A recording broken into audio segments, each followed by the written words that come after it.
Tere õhtust! Aga mis on minu arust täiesti talumatu, on soov öelda, et ainus perekond Eestis on abielus perekond. See ei vasta absoluutselt tõele, see ei vasta absoluutselt rahva arvamusele. Sina üritad kogu aeg seda teha, et loomulik pere on abielus pere, lapsed sünnivad abielus. Lähme ühe kaupa ja saite ümber lükata. Ma ei ole sellist asja öelnud. No kogu aeg üritad. Ma tooks selle nüüd sisse ikkagi ajaloolisest perspektiivis. Võrdõiguslikkuse üle Riigikogu saalis abielus ja abielu mõiste muutmise üle on peetud väga tuline debatt 101 aastat tagasi. Mis siis muudeti? Toodi abielu kiriku alt ära ilmalikuks, muudeti abikaasad võrdõiguslikuks ehk lõpetati meeste eestkoste naise üle ja anti naisele samasugused õigused nagu mehele ja kolmandaks lubati lahutada. Need kõik kolm asja toona 101 aastat tagasi tekitasid täpselt samasuguse debati.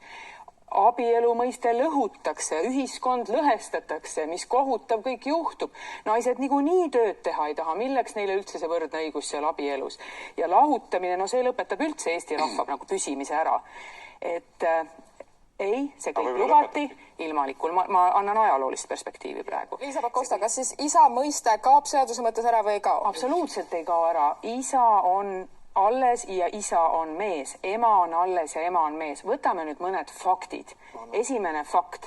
Riikides, kus on samasooliste abielu seadustatud, ei ole see mõjutanud iivet ei ühele ega teisele poole. Fakt number 2. Naine on see, kes sünnitab lapse, ema on see, kes sünnitab lapse, ema on naine. Ehk et see, kuidas see naine selle lapse sünnitamiseni jõuab, andke vastaspool andeks, ei ole teie asi kommenteerida. Ei ole teie asi öelda, milline naine on õige moel ja milline naine on valel moel selle lapseni jõudnud. Ei ole teie asi öelda, missuguses suhtes peab see naine mõne mehega olema. See ei ole teie asi öelda. On küll meie asi? Ei ole. No see oli muidugi täielik jamps, ma ei hakka seda üldse kommenteerimagi, aga ma tahaks lõpuüleskutseks pöörduda kõikide Eestimaa naiste poole, ükskõik mis vanuses.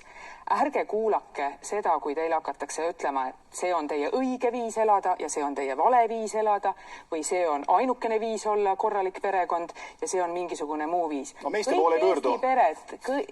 Kõik Eesti pered, kus on ema ja vanaema, kes kasvatavad last, kõik Eesti pered on väga head ja õiged pered, suurepärased pered. Me vajame igat Eesti pere selleks, et meie iive kasvaks. Ja me vajame ka neid inimesi, kellel lapsi ei ole, sest see on läbi aegade olnud niimoodi, et need, kellel lapsi ei ole, aitavad omalt poolt kaasa laste kasvamisele. See on läbi aegade olnud ühiskonna mudel kõige traditsioonilisem üldse.